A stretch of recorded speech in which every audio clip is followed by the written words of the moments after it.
Hola a todos, que el Señor les continúe bendiciendo.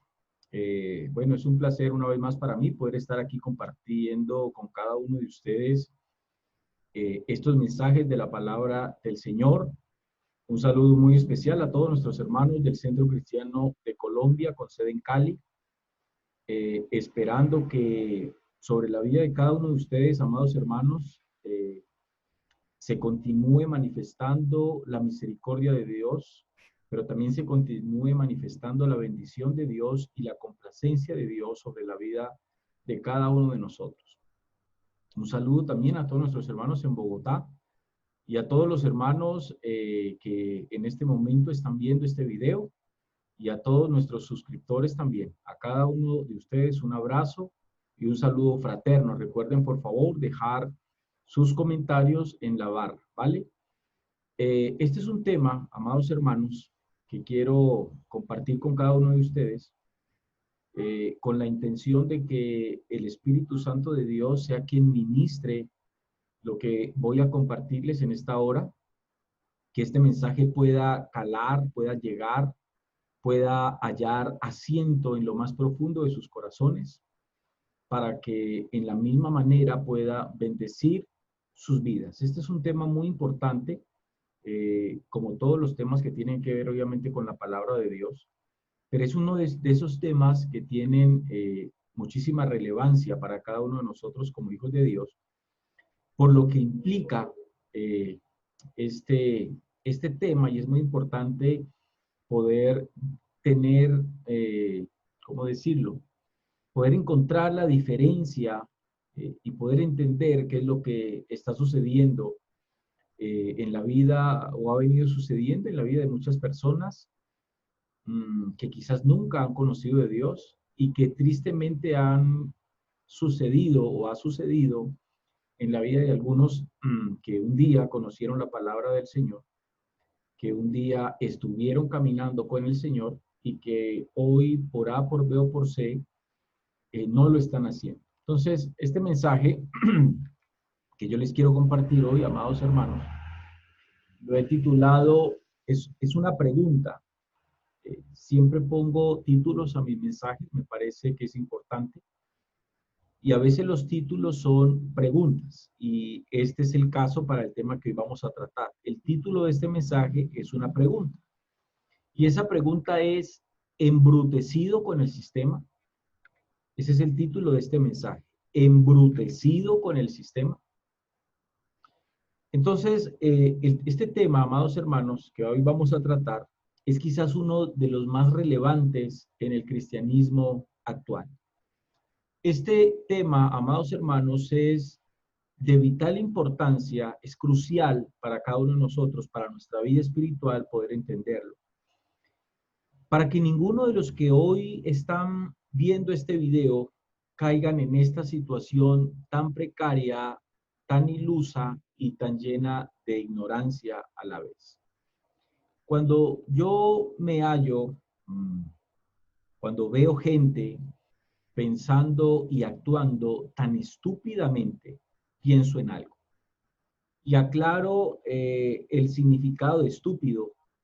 Cuando uno hace referencia a una persona estúpida, quizás para muchos el escuchar estúpido es una palabra grosera o la tengan como una palabra grosera.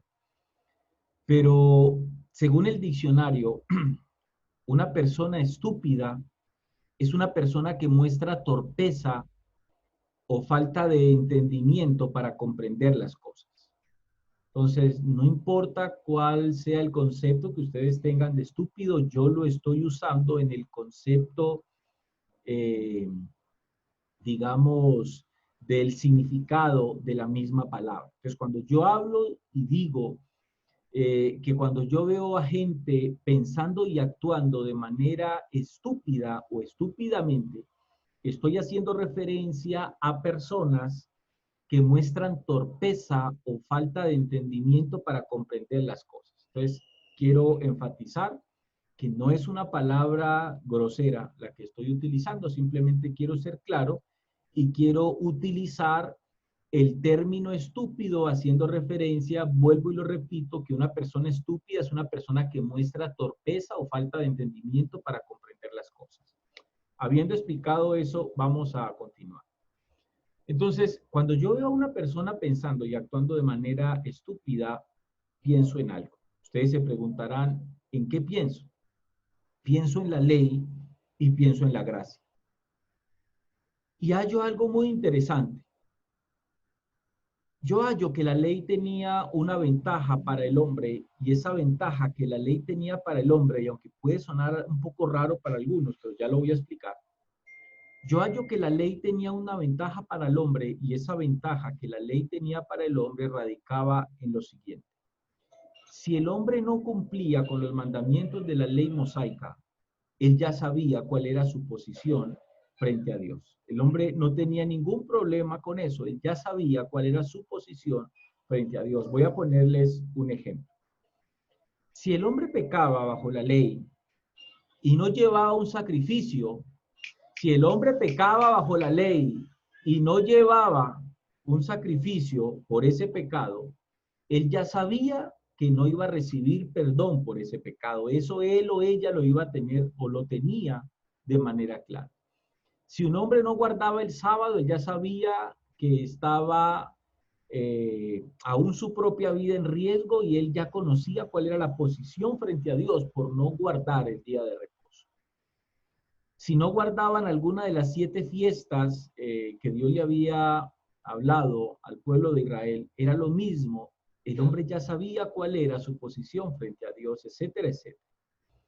Pero con la gracia hay un problema. Y quiero que me presten mucha atención aquí para que no me vayan a malinterpretar. Y de hecho, amados hermanos, pues les pido el favor a todos que si hay algo que de pronto yo deje en el aire durante la exposición de este tema, si hay alguien que de pronto haya quedado o quede con alguna duda, les pido el favor a todos que tengan la amabilidad y hagan la pregunta en la barra de comentarios, que yo con mucho gusto se la voy a responder. Si algo de pronto no les queda claro en lo que vaya a decir. Con la gracia hay un problema. Y presten mucha atención a lo que voy a decir aquí. No es que el problema sea de la gracia. No, el problema es del hombre que le da una pésima o le ha dado una pésima interpretación a lo que es la gracia de Dios. De hecho, entendemos que nosotros ya no estamos bajo la ley de Moisés, bajo la ley mosaica, pero ahora estamos bajo la ley de Cristo. Y alguien obviamente se preguntará, ¿cuál es la ley de Cristo? Y ahí quiero que vayamos al Evangelio según San Mateo, capítulo 22, versículo 34. Evangelio según San Mateo, capítulo 22, y vamos a leer a partir del verso 34. Ok, vamos a ver aquí algo.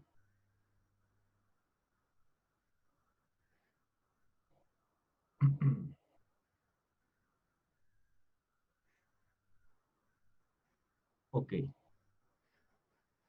Entonces, noten aquí lo que el texto está diciendo. Dice el verso 34, entonces los fariseos, oyendo que había hecho callar a los saduceos, se juntaron a una, y uno de ellos, intérprete de la ley, preguntó por tentarle, diciendo, Maestro, ¿cuál es el gran mandamiento de la ley? Jesús le dijo, amarás al Señor tu Dios con todo tu corazón y con toda tu alma y con toda tu mente. Este es el primero y grande mandamiento. Verso 39. Y el segundo, dijo Jesús, es semejante, amarás a tu prójimo como a ti mismo. Y luego en el verso 40 dice, de estos 2 mandamientos, dijo Jesús, depende toda la ley, dijo Jesús en ese texto, y los profetas.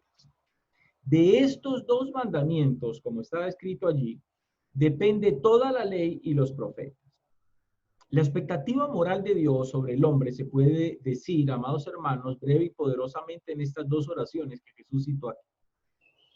Si la vida, voy a decirlo en otras palabras, si la vida de Dios es real en nuestra vida, se mostrará por la presencia de este amor por Dios y por los demás. Esto es algo que tiene que quedar completamente claro. ¿Qué es lo que sucede aquí? Que es algo que quizás de pronto dentro del cristianismo y dentro de la teología de muchos, quizás de pronto hay una confusión o hay un problema, quizás de pronto de interpretación con respecto a este tema. ¿Qué es lo que pasa cuando uno dice, cuando uno enseña, cuando uno habla acerca de que nosotros ya no estamos bajo la ley, bajo el antiguo pacto? Estamos haciendo referencia, o yo en lo personal, cuando hablo y enseño sobre este tema, hago referencia a los 603 preceptos de la ley mosaica que está estructurada bajo el antiguo pacto, que era el fundamento del antiguo pacto. Ahora, ¿por qué hablo de 603? Porque eran 603 preceptos, pero sumándole los 10 mandamientos que están registrados en Éxodo capítulo 20, suman 603. Ahora bien, ¿cuáles fueron los preceptos de la ley mosaica que fueron abolidos? Obviamente los 603, todo lo que tenía que ver con las leyes morales, con las leyes sacerdotales, con todo este tipo de rituales que había bajo la ley mosaica. Ahora, sería un grave error decir que decir que nosotros no estamos bajo la ley, también es un error decir que si nosotros no estamos en la ley o cuando decimos que ya nosotros no estamos bajo la ley mosaica, sería, repito, un gravísimo error pensar o decir que aún los 10 mandamientos que están registrados en Éxodo capítulo 20 también fueron excluidos. No, no, no. En este texto que estamos leyendo aquí, lo que sucede es que Jesús toma aquí los 10 mandamientos dados a Moisés en Éxodo capítulo 20 y los reduce a dos. No es que Jesús quite los otros mandamientos, solo que quien cumple estos dos mandamientos, pues cumple todos los 10 que están, repito, registrados en Éxodo capítulo 20. Esta ley o estos mandamientos definitivamente nunca fueron abolidos, nunca dejaron de existir. Ahora estamos bajo la ley de Cristo que está basada en estos dos mandamientos y aplican obviamente en el nuevo pacto en el cual estamos nosotros en este momento espiritualmente hablando o posicionalmente hablando. Entonces, ¿cuál es el problema aquí? El problema que el nuevo pacto, basado en la gracia dada por Dios a través de la muerte de su Hijo en la cruz, genera es el siguiente, porque alguien se preguntará, ok, ¿cuál es el problema de la gracia? Y dejo en claro que la gracia no tiene ningún problema. La gracia es de Dios, la gracia viene de Dios, la gracia es un regalo de Dios y la gracia no tiene ningún problema. El problema es la mala interpretación o el mal entendimiento que se le ha dado a la gracia misma. A muchos en la gracia o bajo la gracia les cuesta entender, a muchos les cuesta saber o entender cuándo y en qué momento. Escúchenme bien esto. A muchos les cuesta saber y entender cuándo y en qué momento ya sus vidas no están agradando a Dios. ¿Y por qué les cuesta? Por un mal entendimiento de lo que es la gracia. Voy a explicarlo de otra manera. Muchos creen que porque un día se hicieron hijos de Dios a través de esa gracia y hoy están en un estado espiritual de total rebeldía, aún así siguen creyendo que viven bajo esa complacencia, que solo viven los hijos de Dios que tienen sus vidas alineadas con Él. Y repito eso. Hay que tener un concepto claro, amados hermanos, de lo que es gracia, de lo que es misericordia y de lo que es complacencia. Voy a explicarlo brevemente. La gracia es el medio por el cual nosotros, sin merecer, nos convertimos en hijos de Dios y tenemos acceso a la salvación a causa del sacrificio de Cristo en la cruz. Misericordia es una explicación simple, pero sencilla para que la puedan entender. Misericordia es cuando Dios no opera y no hace con nosotros conforme a nuestros propios merecimientos. Y la otra palabra que les dije es complacencia. La complacencia es totalmente distinta y no tiene nada que ver ni con la gracia ni con la misericordia. La complacencia es cuando Dios se place, se complace con cada uno de nosotros, eh, y esa complacencia radica en la forma de vida que nosotros estamos llevando con Dios. De hecho, es la palabra que vemos en la Escritura cuando Juan el Bautista está bautizando a Jesús en el Jordán, y dice que el Espíritu Santo vino sobre él en forma de paloma y se escuchó una voz del cielo que decía: este es mi Hijo amado en el cual tengo complacencia. ¿A qué se refería el Padre cuando hizo referencia a Jesús llamándolo este es mi Hijo en el cual tengo complacencia? ¿A qué se refirió Dios cuando dijo en el cual tengo complacencia? Él estaba haciendo referencia a que la vida de Jesús hasta ese momento había sido una vida conforme a los planes, a los propósitos, a los principios o a los preceptos de Dios mismo. O sea, en otras palabras, la vida de Jesús estaba completamente alineada a los propósitos del Padre. Eso hacía que sobre la vida de Jesús estuviera la complacencia de Jehová. O sea, Jehová Dios, el Padre, se complacía cuando veía la obediencia que existía, que hallaba, que radicaba en el corazón de su Hijo. Estos puntos son importantes, amados hermanos, entender. Y entonces es aquí donde entra en la escena el problema de la misericordia. Alguien se preguntará, ¿cómo así? ¿La misericordia de Dios tiene un problema? Sí, y présteme mucha atención con lo que voy a decir.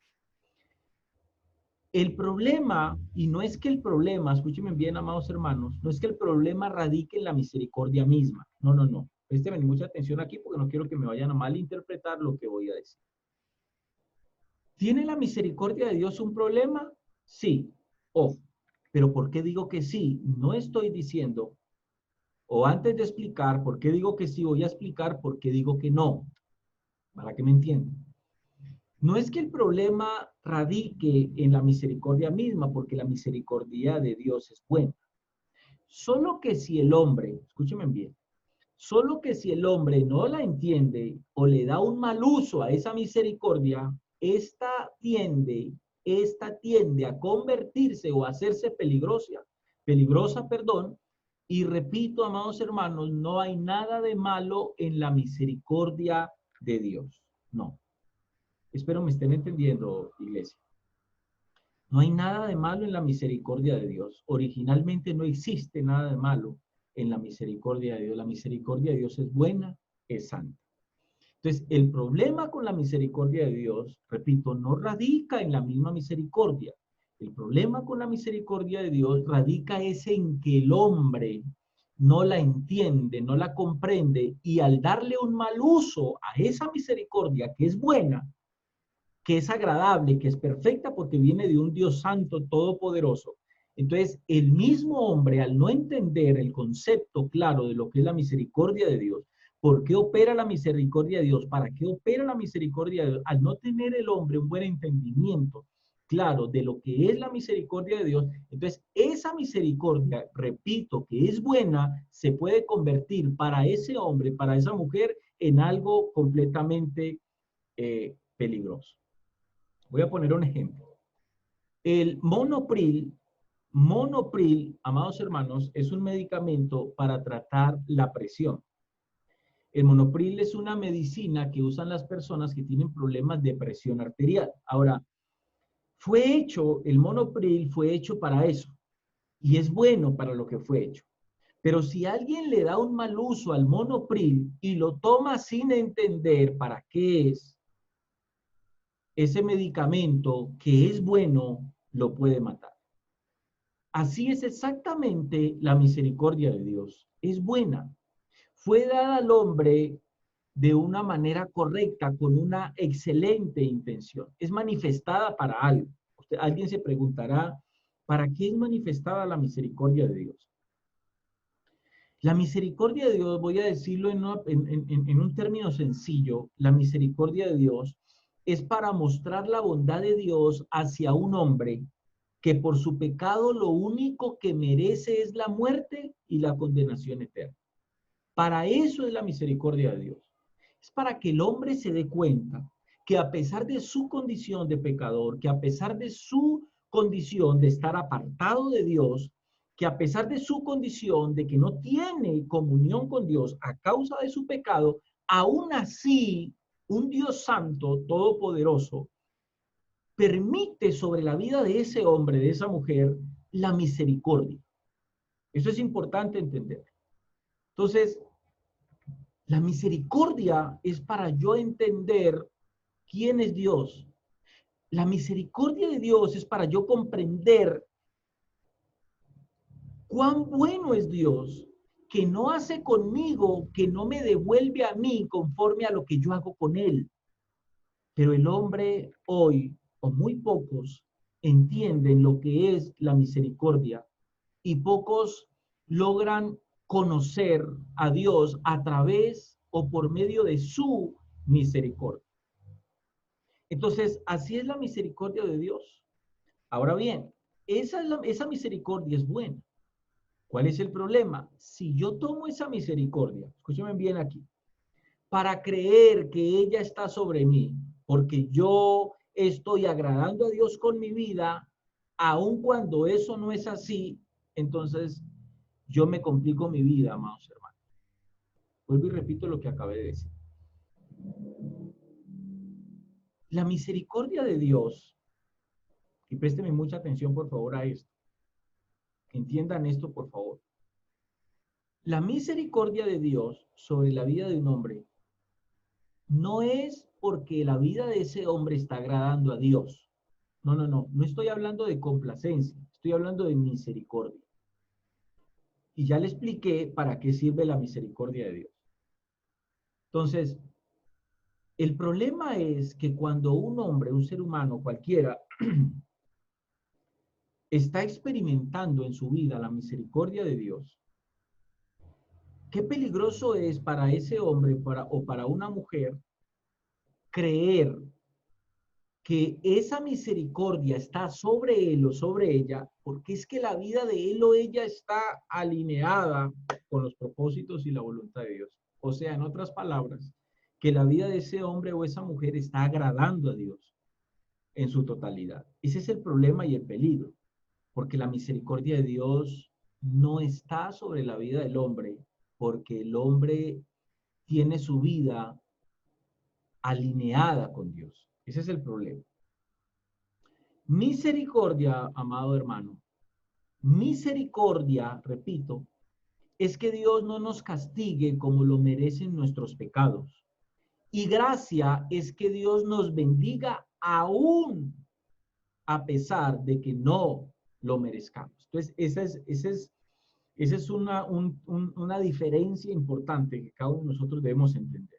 Quiero repetir eso.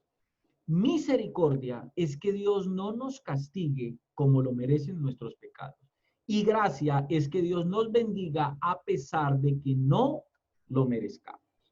Y nosotros, amados hermanos, cabe decir, y es importante decir y aclarar, recuerden todos por favor, que nosotros no somos salvos por misericordia. Nosotros somos salvos por gracia. Y entonces aquí quiero que vayamos nuevamente a la escritura. Vayamos aquí nuevamente a la escritura, por favor.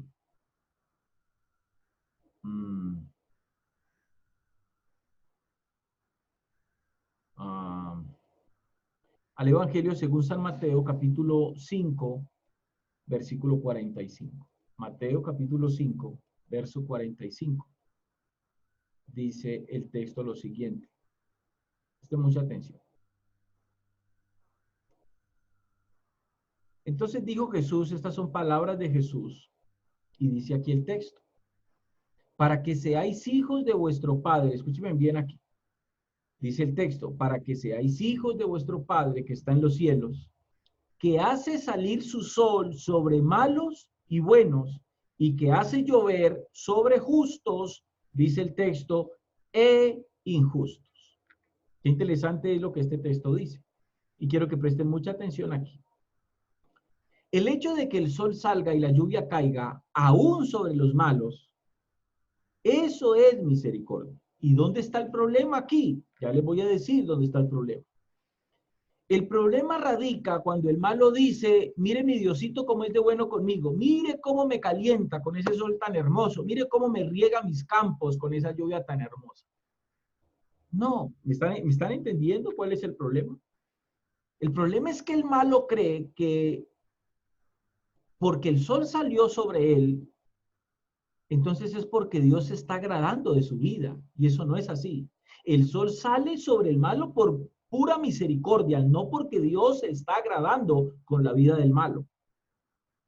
El problema es cuando el malo cree que la lluvia que cae del cielo cae sobre su casa, sobre su ciudad, sobre su finca, sobre su terreno, porque es que la vida de él es una vida que está ajustada a los parámetros de Dios, que es una vida alineada a Dios. Ese es el problema cuando el malo cree que el sol sale porque Dios está súper agradado con su vida. El problema es cuando el malo cree que la lluvia cae porque es que Dios está completamente contento con la manera de vivir del mal, y no es así.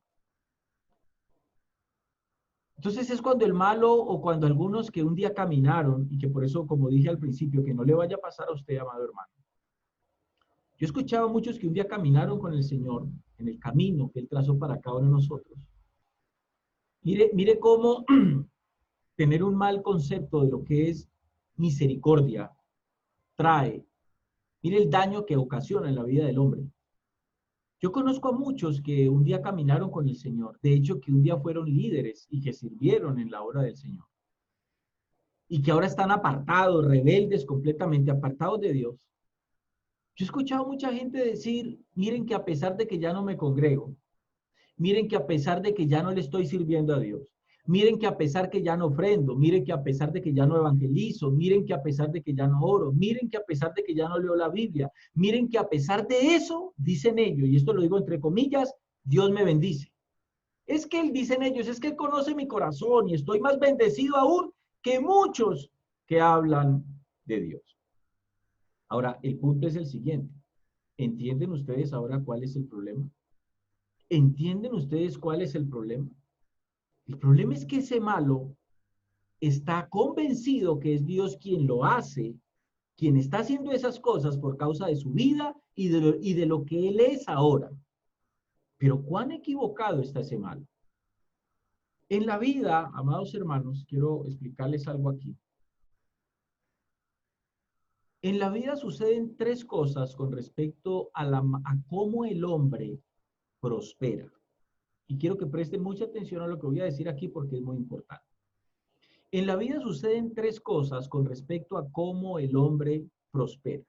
Número uno, hay personas que prosperan por mano propia y directa de Satanás. Ahí entran los artistas, muchos artistas que conocemos, que han hecho pacto con el diablo, que hacen videos con imágenes alusivas a, digámoslo, imágenes satánicas y cosas que tienen que ver con el ocultismo y con el reino de las tinieblas. Ese es un grupo de los que prosperan por mano directa del reino de las tinieblas, del mismo diablo. También existen los narcotraficantes, están los delincuentes, etcétera, etcétera, etcétera. ¿Cuál es el problema? El problema es que cuando usted ve una entrevista de un cantante de estos, le pregunta el entrevistador, fulanito de tal, ¿en dónde cree usted que radica el aumento de su fama y lo bien que a usted le está yendo? Entonces, ese malo, lo primero que hace es quizás decir, es Dios, tengo que darle muchas gracias a Dios por todo lo que Dios ha hecho en mi vida, Dios primero, etcétera, etcétera, y hablan hasta bonito. Entonces, están convencidos que quien les ha prosperado es Dios. Ahora, nosotros que conocemos la palabra de Dios, sabemos que no es así. Yo personalmente creo que la bendición de Dios no puede estar sobre la vida de los hijos del diablo. La bendición de Dios son para los hijos de Dios. Entonces, esto es importante entenderlo. Esto es muy importante entenderlo. Entonces, la gente prospera. Uno, hay gente que prospera por esto, por mano directa de Satanás. Número dos, otra razón por la cual la gente prospera. Hay gente que prospera por ser trabajadora, por ser eficiente, por ser diligente en lo que hace. Aún sin ser hijos de Dios y aún con ser hijos del diablo, no necesariamente prosperan porque son hijos de Dios, porque no son hijos de Dios, y no necesariamente prosperan por mano directa de Satanás, porque sean satanistas o porque sirvan en el reino de las tinieblas. No, no, no. Y esto es importante entenderlo. Hay gente, no voy a decir gente buena, porque bueno es Dios, pero sí hay personas que no son hijos de Dios, eh, que aún son hijos del diablo, pero no prosperan por mano directa de Satanás, sino que prosperan por su propio trabajo, por su propia diligencia. De hecho, hay un principio que aplica a toda la humanidad, llámense hijos de Dios o no. De todo lo que el hombre sembrare, eso cosechará. Si alguien es un buen trabajador, hace un buen trabajo, voy a poner un ejemplo, alguien que no sea un hijo de Dios, es un buen lavador de carros, hace bien su trabajo, es pulido en lo que hace, le va a ir bien en lo que hace, porque el dueño del vehículo al cual él lo está lavando va a decir, wow, este muchacho hace bien su trabajo, trabaja bien, dame tu teléfono que yo te voy a seguir llamando para que limpies mi vehículo, para que laves mi vehículo. Ahora, ¿qué es lo que está funcionando ahí? La complacencia de Dios sobre alguien que no es un hijo de Dios, no, ahí estaría funcionando la misericordia de Dios. No necesariamente está la mano directamente metida de Satanás. Pero ese lavador de carros que es eficiente, que hace bien su trabajo, dice, gracias a Diosito, es que mi Diosito me está bendiciendo. Mi Diosito es el que está haciendo esto. Ahora, eso suena muy bonito, pero ¿es cierto? Y esa es la pregunta que tenemos que hacernos hoy. Simplemente ese tipo de personas prosperan porque hacen bien su trabajo, porque son personas diligentes, buenos trabajadores. Yo conozco a muchos de esos que no son hijos de Dios, no son satánicos, que no tienen sus vidas alineadas con Dios, pero es gente que le va bien económicamente, financieramente, laboralmente, empresarialmente, porque hacen bien su trabajo, lo saben hacer y lo hacen bien. Y hay otro tipo de personas, que es el número 3, que son los hijos de Dios. Y esos son el tipo de personas que prosperan por mano directa de Dios. El libro de los Proverbios, capítulo 10, versículo 22, dice lo siguiente. Proverbios capítulo 10, vamos al texto. Proverbios 10, 22, dice el texto. Dice aquí lo siguiente. 22, ¿qué es lo que el texto dice? Noten muy bien esto. Dice, porque, no, perdón. 10, 22. La bendición, dice el texto, de Jehová, la bendición de Jehová, subrayen por favor eso. La de Jehová, no está hablando la bendición de Satanás y no está hablando esa bendición que se entiende como una bendición, el hecho cuando el hombre simplemente obtiene algo por su propio trabajo, por su propio esfuerzo. Ahí aplica la misericordia de Dios. No estamos diciendo que excluimos a Dios completamente de lo que Dios hace un hombre que hace bien su trabajo, porque si tiene vidas porque Dios se la permite, si tiene ese trabajo porque Dios se lo permite, pero es que yo estoy haciendo referencias a que Dios no está moviendo su mano allí, está al pendiente de esa persona, pero esa persona cree que Dios lo está haciendo, y ese es el problema y el peligro de no entender lo que es la misericordia de Dios. Entonces, el otro grupo es los hijos de Dios que prosperan por mano propia de Dios. Proverbios 10, 22 dice, la bendición de Jehová. El proverbista está haciendo una referencia a una bendición que viene directamente de Jehová Dios. Y el proverbista dice, es la que enriquece y no añade tristeza con ella. Y quiero terminar con esto. Mateo capítulo 16. Mateo capítulo 16, versículo 26. Mateo capítulo 16, versículo 26. Entonces, bien, presten mucha atención a esto, amados hermanos, que es muy interesante. Dice el texto, porque ¿qué aprovechará al hombre si ganare todo el mundo y perdiere su alma? ¿O qué recompensa dará el hombre por su alma? Jesús habló muy claro aquí, amados hermanos. ¿De qué es que Jesús habla aquí? Esta Esta es la condición de un hombre que tiene su alma perdida. Escuchen bien esto. Jesús está hablando de un hombre que tiene ya su alma perdida, pero lo interesante es que aún teniendo su alma perdida, aún así está ganando el mundo, a la vez, a la par que tiene su alma perdida, que eso equivale y significa que ese hombre, esa mujer, está apartado completamente de Dios. En esa misma condición o bajo esa misma condición, a la par, también está ganándose el mundo. Qué interesante. Está consiguiendo dinero, está comprando casas, está comprando carros, está viajando, está alcanzando el éxito, entre comillas, etcétera, etcétera, etcétera. Pero lo que él no sabe es que ha malinterpretado la misericordia de Dios y por ello irá a una condenación eterna. Por eso es que les digo, no necesariamente cuando a uno como persona y como ser humano le está yendo bien, no necesariamente es la mano de Dios que está orando a favor nuestro. Y creerlo así es un gran peligro para cada uno de nosotros. ¿Qué aprovechará el hombre si ganare todo el mundo y perdiere su alma?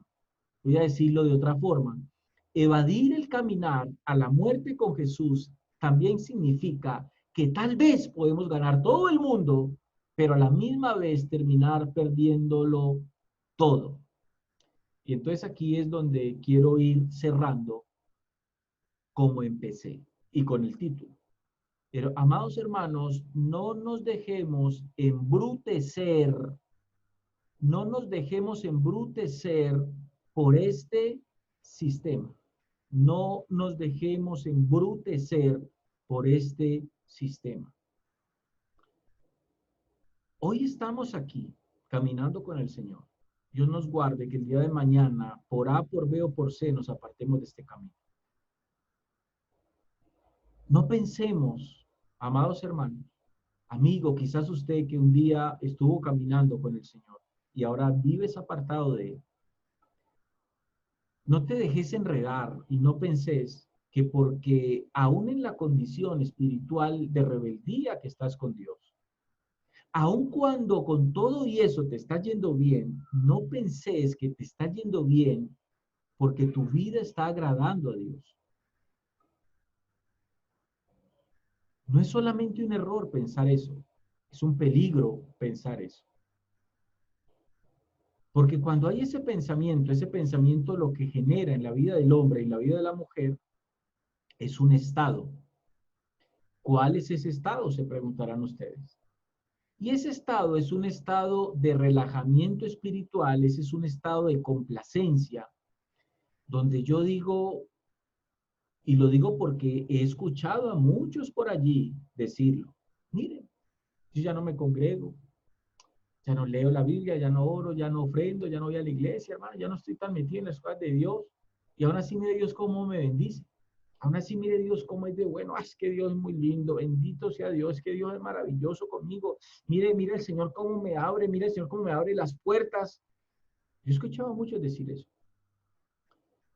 Realmente, cuando alguien se aparta de Dios, realmente cuando alguien decide que su vida ya no va a ser más, no va a estar alineada más con la voluntad de Dios, que es buena, agradable y perfecta. Realmente cuando un hombre decide entrar en rebeldía con Dios, en verdad, la vida de ese hombre sigue en complacencia con Dios.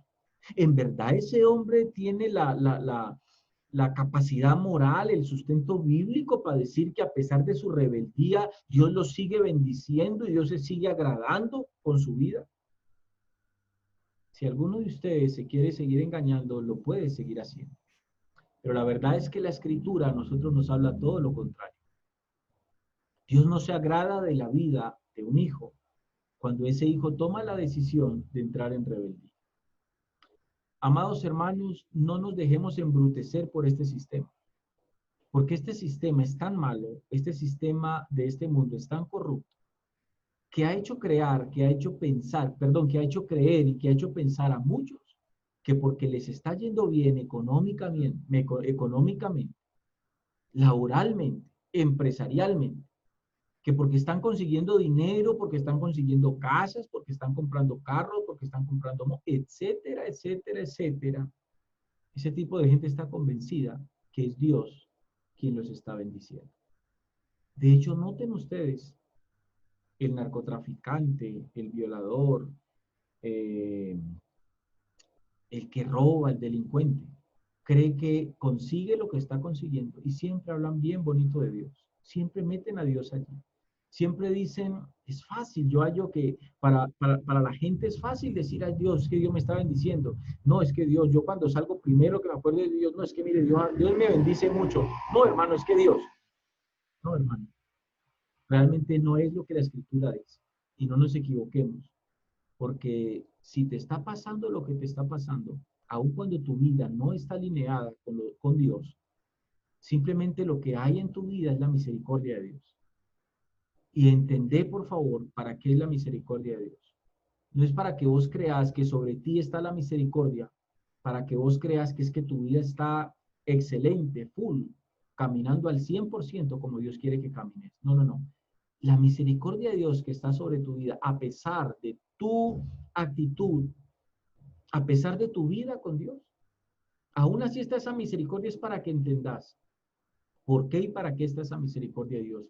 Respirás por misericordia, vivís por misericordia, no por complacencia. No nos equivoquemos con la misericordia de Dios. Entendamos por qué y para qué es la misericordia.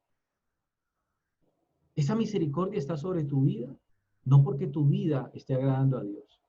Esa misericordia está sobre tu vida para intentar llevarte a ti a reconocer quién es ese Dios, que a pesar de lo que único que mereces es morir, y a pesar de lo único que mereces es la condenación eterna a causa de tu actitud con Dios, aún así, ese Dios poderoso, ese Dios santo, te permite vivir, te permite respirar. No porque tu vida le esté agradando a Él, sino porque intenta que a través de su misericordia accedas a un verdadero arrepentimiento. Termino, no te dejes embrutecer por el sistema y no te engañes más. Que Dios te continúe bendiciendo. Espero, amados hermanos, que este mensaje haya servido de bendición para sus vidas. Hasta una próxima oportunidad.